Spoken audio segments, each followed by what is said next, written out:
And with me now to help us get ready for Dia de los Muertos, it's Yvette Marquez Sharpnack, the author of Muy Bueno, the Muy Bueno Cookbook, and the founder of MuyBuenoCookbook.com. Yeah. You've won an Emmy, you're a writer, producer, you do all these great crafts, you have a whole website, you're on TV all the time. Thanks for coming. I'm excited to be here. Thank you. Yeah, this is really cool. So, it's the season, right? Halloween, All Souls Day, All Saints Day, Dia de los Muertos as well. Right. And you are here to teach us about sugar skulls. I am. It's a big Mexican tradition for Dia de los Muertos. And traditionally, what you do is leave these little sugar skulls at a grave site, or you can also make a little home altar and have their name, like of somebody who's passed away, a departed loved one, on the back of the sugar skull, just to kind of welcome them back. That's very nice. It's very cool. All right, so you're going to teach me how to make one of these, I am, and I want to know more about the culture and the tradition of both these specifically and Dia de los Muertos.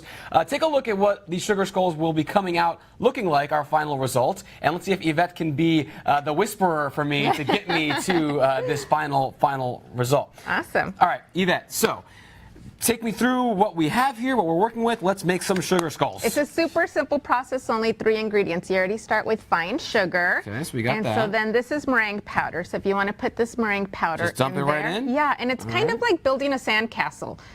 This is going to give that stuff, the material, something to harden with, and it'll last forever. So once you do this, so this won't dissolve or dissipate? No, and actually, I mean, I've had sugar skulls. Some of these are from last year, so they amazing.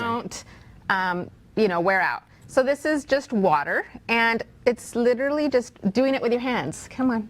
Really? Ooh, I like play this. in the sand, make a little sand castle. I already see it getting goopy. Yeah, so that's all you want to do is you want to form it really quick before it starts to separate. Okay. And once you have smoking here too. Look at this. So it's a fun project with kids. I do this with my kids every year. Now they love it. It's become a fun tradition. And we build a little home altar honoring my 2 grandmothers every year. That's beautiful. So we always try and find a new craft for Dia de los Muertos to celebrate and do something new. Because Dia de los Muertos, the history behind it, a little bit different from Halloween. Exactly. Right? You're welcoming all the lost loved ones and deceased members of your family, friends, whoever. You want them to come back, Exactly. right? It's a time to celebrate. You know, it's honestly a time to celebrate their life, to, pull out the photo albums, get their photos out, make their favorite foods or favorite drinks, and just welcome their spirit to come back for one day. And just know that they're here. It's a fun time to celebrate. It's always hard when somebody passes, and it's easy to remember the sad days. But this is a time to honestly just remember what you loved about them and talk about and share those stories with other people. I love how you put it on your website. I was reading a little bit about this tradition, and it's about celebrating the departed, as ironic as that sounds. Exactly. Because we do miss them. We all have loved ones that we've lost, but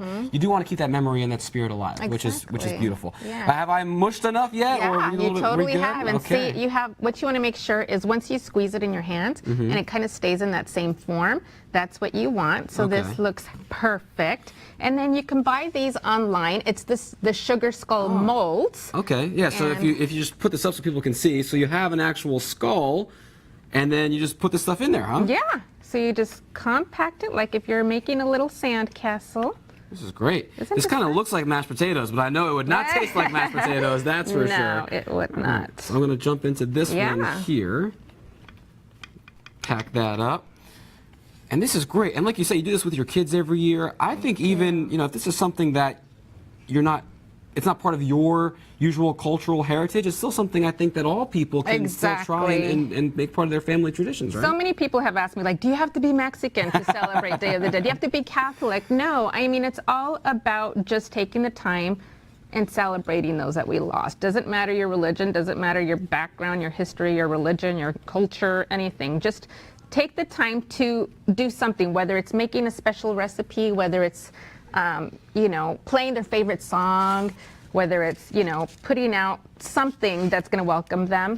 That's nice. And that's something we, like you say, no matter your background or your story, what we all have in common is we have loved ones that we've lost, and we all want a way to keep honoring them and keep their traditions alive and this is a nice little addition to that canon of what you can do. Exactly. All right, so what have you done here now? So I flipped these over, and I just have some little cardboard boxes. Let's see if I can escape that one.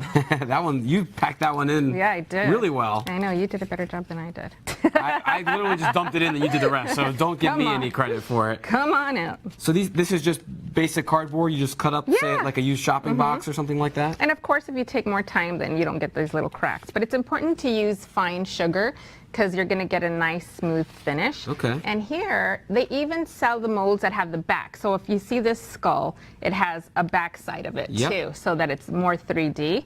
And the way you put these two together, it's with some royal icing. Okay. And so then you just use that as a glue and you put them together and you can have a full skull. Beautiful. Or you can just decorate it as a half As skull. a half. Yeah. All right, so well, my here's- fingers are still full of sticky granulated sugar, so I'm going to grab a little napkin here, and then we're going to get to decorating.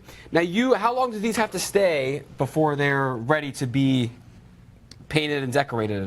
So you want to wait for these to dry overnight. Overnight. Okay, Yes. got it. And so once they're dry, like I said, it's going to last you a couple of years. Wow. And bad. traditionally, you want to decorate them with royal icing. So you make your royal icing, but that's a lot of work. And Yeah, so, it sounds like it. A royal sounds like you're putting a lot more effort into it so than it's just like, standard like icing. the cake decorating type of icing. Okay. And that helps because it won't dissolve the sugar, so it really works well with sugar. Awesome. But what I do with my kids is I just buy like fabric puff paints. Okay. And it works super cute, come in all different fun kinds of colors, and it's all about just decorating them. Look how adorable. Oh, I like this. Yeah, so again, we have these that we're about to decorate, but this is what a final product could look like. Yeah, it's all about your artsy skills. That's great. Yeah, and so many colors and oh man. All right, well, I guess where to begin, right? Let's start just decorating. Have fun.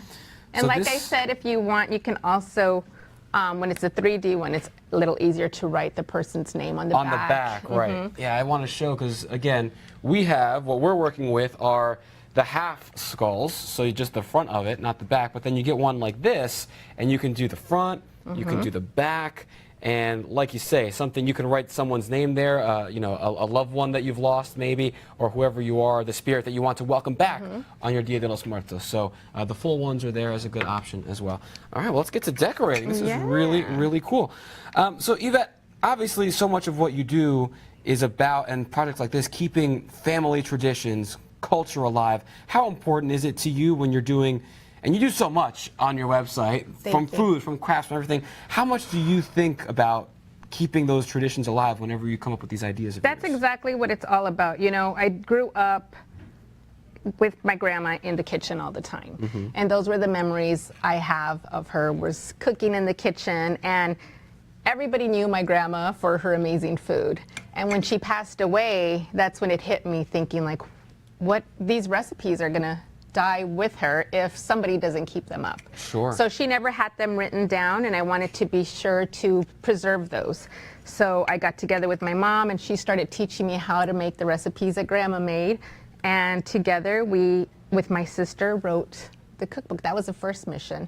And Okay. so as I'm gonna my borrow kids, this from you, by the way. So as my kids got older, I just wanted to be sure to preserve all the traditions and let them be involved. That's an amazing story. Thanks. And now I think you must inspire people, you must hear stories from people that do similar things after being inspired by you, right? Yeah, it's been fun just to teach people different traditions that they maybe have never heard about or have never, thought they were allowed to celebrate. So many people think, oh, I'm not Mexican, I can't do that. But so many people have said, I've lost my mother, my father, and I couldn't get over it. But then this really helped me grieve and learn to just focus on the positive and focus on their life and the That's amazing beautiful. life that they had. So it's been a wonderful blessing hearing those beautiful stories of people who get inspired to capture their family's recipes or their stories and their traditions. Yeah, I mean, I know that from my experience. My grandmother would always cook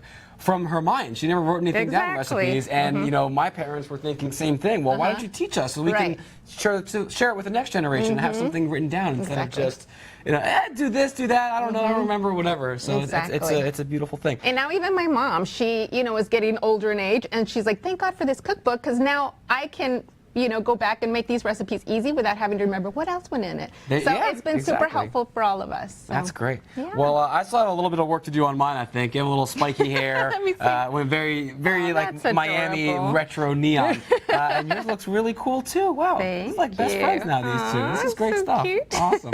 All right. Well, Yvette Marquez Sharpnack, and tell everyone where they can find more of your amazing craft ideas like this and anything else you got to share. Thank you. Yeah, my blog is muybuenocookbook.com. I'm on Instagram on Muy Bueno Cooking, on Facebook, Muy Bueno Cookbook. So I'm on every social media channel, on YouTube. I have some fun videos and even just more long, full-length videos on how to celebrate Dia de los Muertos. So a lot of great ideas. Perfect. Love it. Well, Yvette, thank you very much. Thank you. I'm going to keep painting. And Cassie, back to you.